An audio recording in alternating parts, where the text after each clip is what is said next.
We talked yesterday about the kickoff where Rich Bisaccia, the Packers special teams coordinator, said earlier in the week that he expects some amendments to the kickoff rule before the start of the regular season, based upon what we see in the preseason. And that was given some credence by the fact that teams were reminded they can't put the ball flat on the kicking tee, even though that's a rule that's been in place for a long time, and teams were reminded of it last year during the season before they even did this new kickoff formation. But apparently, as teams experiment with ways to get the ball to land between the goal line and the 20, that's where it's got to hit, but it's also got to stay in bounds. It's got to hit between the goal line and the 20, and it can't go out of bounds. If it goes out of bounds, the receiving team gets the ball at the 40. If it hits between the goal line and the 20 and goes into the end zone and isn't returned, the opposing team gets the ball at the 20. So we're talking about 10 yards of field position, because if you just kick it into the end zone or out of the end zone, and if it's into the end zone and not returned, you get it at the 30. So we're talking about 20 yards or 10 yards of field position difference if you can make that ball hit and roll into the end zone and not be returned. And remember, once it hits, the electric football players, they can go. The difference between the old XFL rule and the NFL rule, XFL rule had to be touched. NFL rule, touched or touches the grass. The moment it hits the grass, the electric football players that are amassed on the receiving team's 40, 10 yards away from the blockers for the receiving team, who are also in the various positions of the electric football figures, until the kid flips the switch and they can go, off they go. So teams experimenting with different kicking styles to try to, I think that would be the goal. You want to kick it so it eludes the return specialist, hits the grass, and goes straight. And good luck with the football. Good luck predicting where the damn thing's going to go. But regardless, when that memo was sent earlier in the week, you combine that with what Bisaccia said, and we're thinking, oh, there's going to be all sorts of tweaks. There's going to be all sorts of tinkering. I poked around yesterday because, as I said yesterday, at a certain point, you're getting into territory where you need the owners to vote on this. You can't just make whatever changes you want to the rules. That's why they do the off-season thing where they meet and they talk and they work and they come together, and then they go to Arizona or California or Florida for the league meetings, and they present it all to the owners, and the owners do whatever the hell they're going to do as long as 24 of them are willing to do it. You can't just start making changes. And I was told yesterday, as a practical matter, they don't expect to make many changes at all, because they don't expect to see anything in the preseason that will be a sign of what's going to happen in the regular season. Because the expectation is that whatever teams are going to do to try to exploit the edges of the rule, and that's kind of what Bill Belichick always did, take it all the way to the edge, be aggressive, interpret the rules in a way that allows you to get the most advantage out of them possible for your team.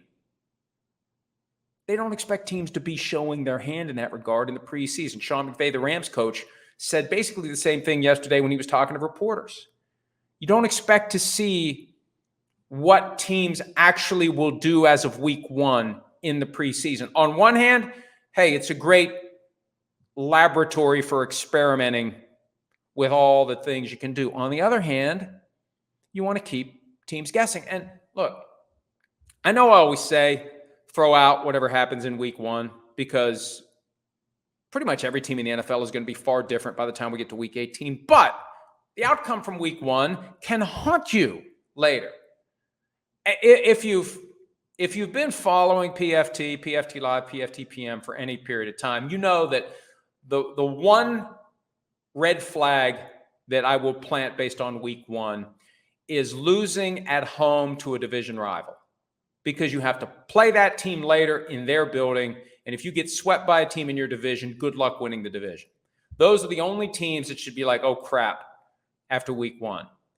But if you can steal a win in week one, if you can unleash some funky strategy that you've developed in secret for how to deal with this new kickoff rule that nobody knows what the hell it's going to be or how it's going to work, you get that one moment, that one bolt of lightning that gives you a win that otherwise would be a loss. That could be all the difference in the world That could be the difference between getting to the playoffs or not getting to the playoffs. That could be the difference between the 1 seed and having to play in the wild card round. It could ultimately be the difference between going to the Super Bowl and not going to the Super Bowl. And it's never going to be clear, but it's just another ingredient that goes into the stew that determines the outcome of a season. So don't expect many changes during the preseason, because don't expect many real clues as to how teams are going to push the limits, because that's why they would make changes. Somebody's pushing the limits of the rule and they're like, we didn't really want that. Let's make a tweak. And they do have some mechanism for mild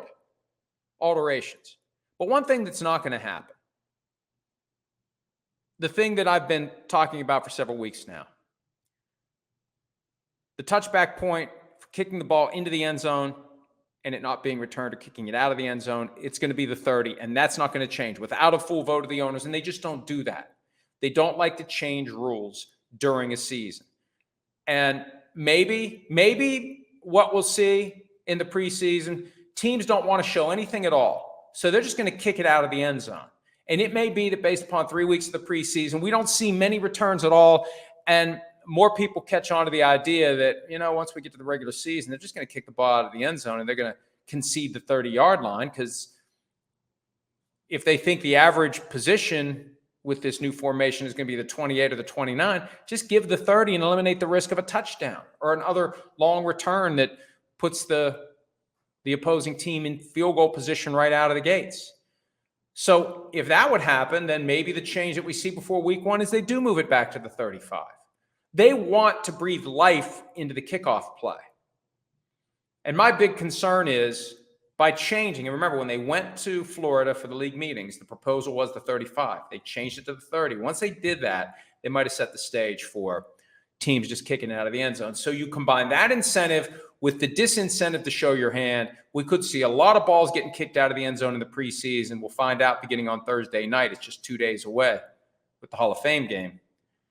That may spark some momentum toward, hey, let's have an emergency meeting by Zoom or whatever, 24 votes to move it to the 35 as of week 1. That wouldn't be impossible, because you just play it out. One game at a time, one preseason week at a time. Hey, we're going to see what this new kickoff formation looks like. Here we go.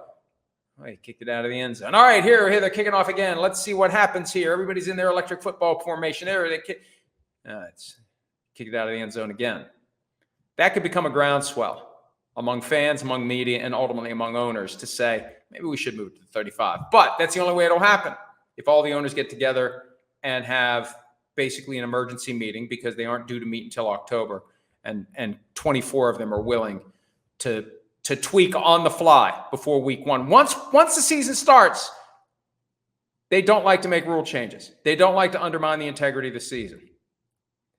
Except when, as I mentioned yesterday, they decide they want to push John Gruden. Someone decides they want to weaponize emails to push John Gruden out of a job several weeks into a season and undermine the integrity of the entire season. That's the only exception that I can recall. Hi, it's Mike Florio. Thanks for watching PFT on YouTube. Hit subscribe for the latest news and analysis from Pro Football Talk.